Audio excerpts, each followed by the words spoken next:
Estados Unidos sob nova direção, inclusive podemos acompanhar as imagens ao vivo de um espaço de eventos bem tradicional em Washington, D.C., Capital One Arena, já totalmente preparado para a chegada de Donald Trump, o encontro do presidente da República com os seus apoiadores e, claro, um grande cerimonial está sendo preparado, inclusive, com shows musicais previstos. Enfim, é um espaço que tradicionalmente recebe shows musicais, eventos culturais, mas principalmente eventos esportivos, partidas de hóquei, de basquete, enfim. É um espaço que sempre os moradores de Washington acabam indo para prestigiar esse tipo de evento. Então, daqui a pouco, a ida de Donald Trump para esse encontro muito esperado com os eleitores norte-americanos e também destacando, né, esse evento só vai acontecer aí nesse espaço por conta do tempo, baixas temperaturas em Washington, menos 10 graus, claro que todos muito bem agasalhados, mas aí fica um pouco mais fácil. Bem, para a gente entender um pouco sobre os decretos do presidente norte-americano e falarmos das expectativas para a gestão de Donald Trump, vamos conversar a partir de agora com o professor de Relações Internacionais, o Danilo Porfírio, a quem eu agradeço demais pela participação. Professor, seja muito bem-vindo mais uma vez aqui à programação da Jovem Pan News. E claro que a gente precisa se debruçar sobre essas medidas instituídas por Donald Trump já nesse primeiro dia de presidência, nesse segundo mandato, e decretos que passam por aquelas agendas já prometidas durante a campanha eleitoral. Mas o que a gente precisa considerar em relação a esse recado que ele já emite no primeiro dia de mandato? O recado que ele manda, meu caro, é que o que ele disse não se reduz à retórica. Ou seja, o projeto de ação do Trump não é um mero discurso, mas um projeto de governo, quiçá um projeto de Estado, onde o lema que ele já tinha inaugurado no seu primeiro governo, e agora retorna no seu discurso, será a diretriz América primeiro, American First. Então, a sua preocupação está basicamente na segurança dos Estados Unidos dentro e fora dos seus territórios, ou seja, Trump reafirma a sua leitura, a sua visão de política externa dentro da sua leitura, vamos dizer assim, da tradição política jacksoniana, de garantir estabilidade, segurança interna aos seus cidadãos e, ao mesmo tempo, garantir na condição de potência mundial estabilidade política que viabilize o alcance de interesses políticos e econômicos americanos e, obviamente, a sua leitura da tradição política hamiltoniana, ou seja, privilegiar a economia americana dentro do seu discurso, reestruturá-la, refundá-la, reconstruí-la, fazendo com que os Estados Unidos retornem ou tornem-se novamente potência econômica protagonista diante da plurilateralidade e do, então, protagonismo chinês. Danilo Porfírio, professor de Relações Internacionais, conversando ao vivo com a gente aqui na Jovem Pan News. Só destacando, professor, que nós estamos com as imagens ao vivo do Capital One Arena. Daqui a pouco a chegada de Donald Trump, mas as bandas marciais e também grupos já posicionados. Esse evento vai acontecer nesse espaço em razão do frio ali em Washington, menos 10 graus, mas esse é um local que tradicionalmente acontece em jogos de basquete e também hóquei. Mas daqui a pouco a gente vai acompanhar, inclusive, a chegada de Donald Trump. Agora, professor, peço licença, o Luiz Felipe Dávila fará a próxima pergunta. Professor Danilo, boa tarde, boa noite, né? Minha pergunta é, a América Latina só foi mencionada 2 vezes, uma de resvalão, com a história do México, que vai devolver todos os imigrantes ilegais para o México, e a segunda, a questão do Canal do Panamá. Esta é a visão de Donald Trump da América Latina? Existe o Panamá e o México e o resto não se menciona sequer uma vírgula? Dávila, você percebeu que ele falou também do presidente McKinley? presidente que antecedeu o presidente Theodore Roosevelt, o presidente que determinou as diretrizes de expansão, né, do Destino Manifesto americano para a América Central, viabilizando inclusive o Big Stick de Theodore Roosevelt. Então lembre-se que McKinley foi o presidente da Guerra Hispano-Americana, das ações iniciais norte-americanas no Canal de Panamá, ou seja, o discurso é de reafirmação da autoridade do poder jurídico, do poder político, e econômico, dentro do espaço da América Central, e com muita atenção ao Canal do Panamá, que é hoje e continua, foi e continua a ser o grande elo de ligação entre o Atlântico e o Pacífico. Sabemos hoje que o foco de interesse americano, não que não fosse antes, mas se intensifica no Pacífico em competição com a China. E ele levanta essa questão.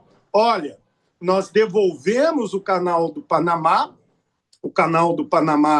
é a soberania do Estado do Panamá, mas observamos agora que quem controla esse acesso são os chineses. Então nós vamos o quê?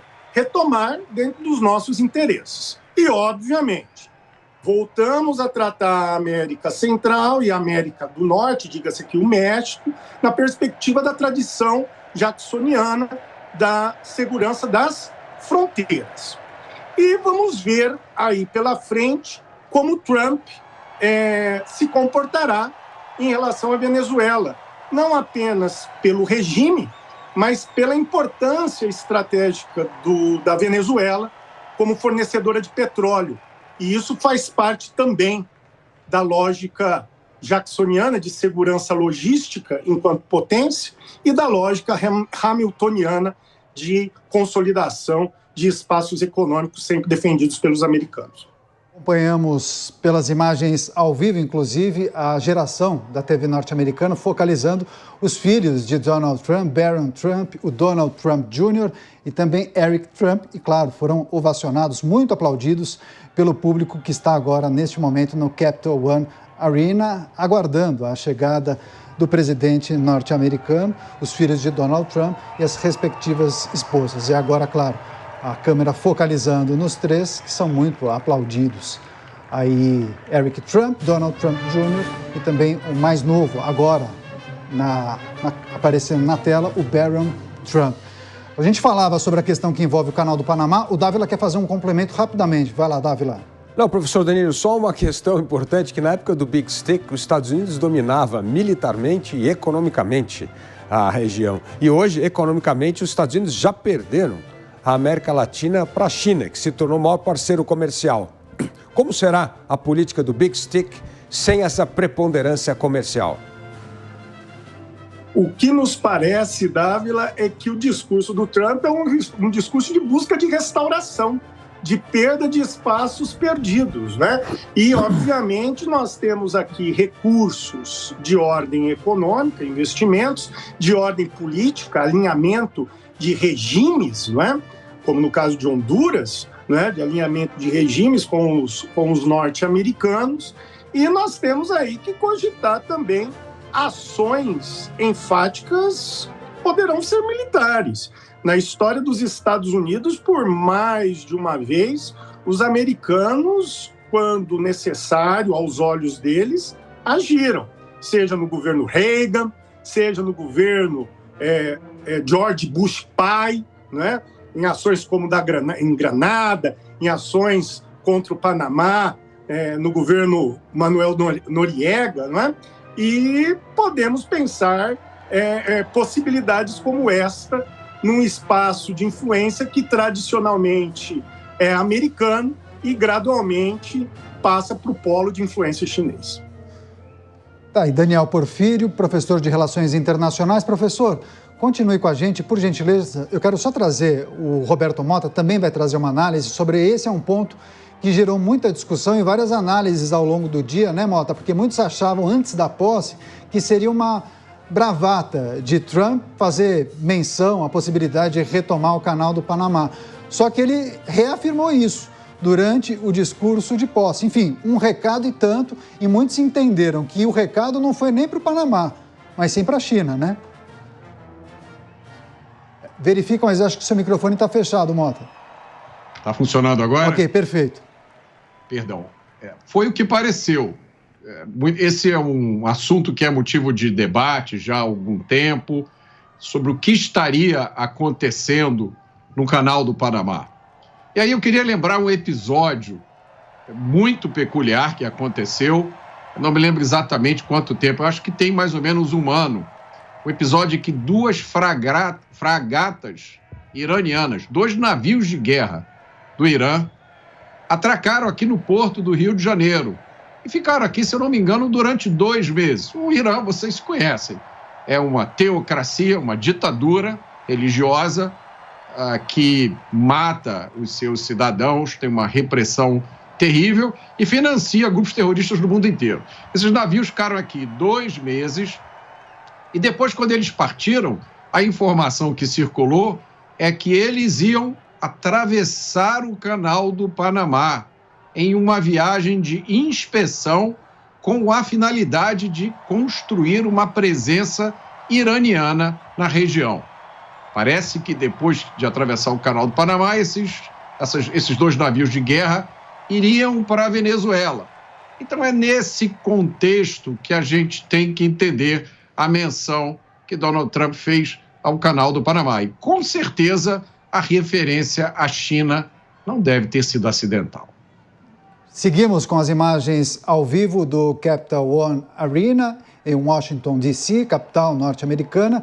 E agora, outras imagens, né? Agora, essa transmissão mostra justamente os convidados especiais. Daqui a pouco, a chegada de Donald Trump e a esposa, o primeiro encontro de Donald Trump com os eleitores, com a população norte-americana. Isso, em tese, seria feito ao ar livre, né? Só que, em razão do mau tempo, temperaturas muito baixas, decidiram transferir para esse espaço. Além do posicionamento das muitas autoridades, a gente percebe que há uma decoração especial com as cores da bandeira norte-americana e todos os brasões da República posicionados, né? Uma decoração muito bem feita, as luzes nas cores azul e vermelha e, claro, que todos posicionados. À frente também tem as bandas marciais que irão executar muitas músicas, hinos norte-americanos, músicas militares, mas também haverá, ao longo da noite, muitas manifestações artísticas, shows estão previstos. Vamos acompanhar agora rapidamente a execução dessa canção militar.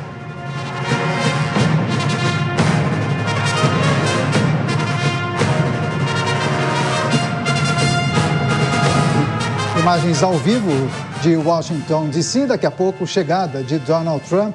É o primeiro encontro do presidente já empossado com os eleitores, com a população norte-americana.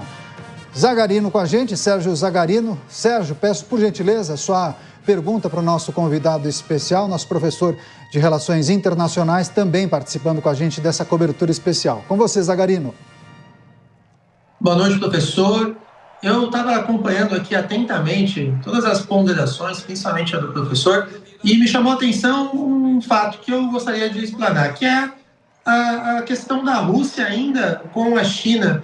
Eu vejo que Donald Trump, agora eleito, ele terá que abrir um diálogo bem consistente com Vladimir Putin para colocar fim a essa questão da guerra. Porém, eu não consigo enxergar o Putin, professor, brigando com o Trump e vice-versa. Eu não consigo enxergar dessa forma.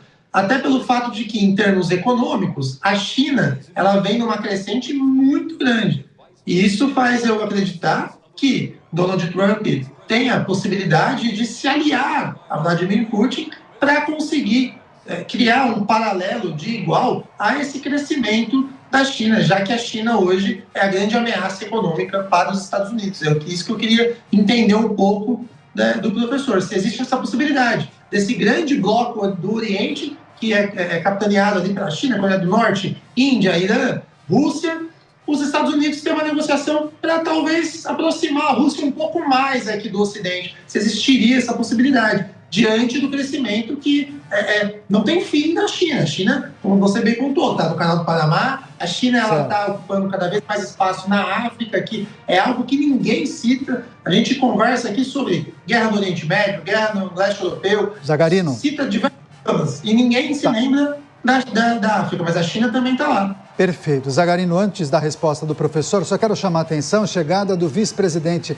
norte-americano, J.D. Vance, com a sua esposa e também os filhos, ele segurando uma menina no colo, sendo muito aplaudido, acenando para os presentes, muito sorridente, claro, muito feliz nesse dia tão especial, e ele sendo muito aplaudido, inclusive, pelas autoridades que o aguardam. Ele já no palco principal e sendo ovacionado pelo público no Capital One Arena, pessoas que gritam o nome de J.D. Vance.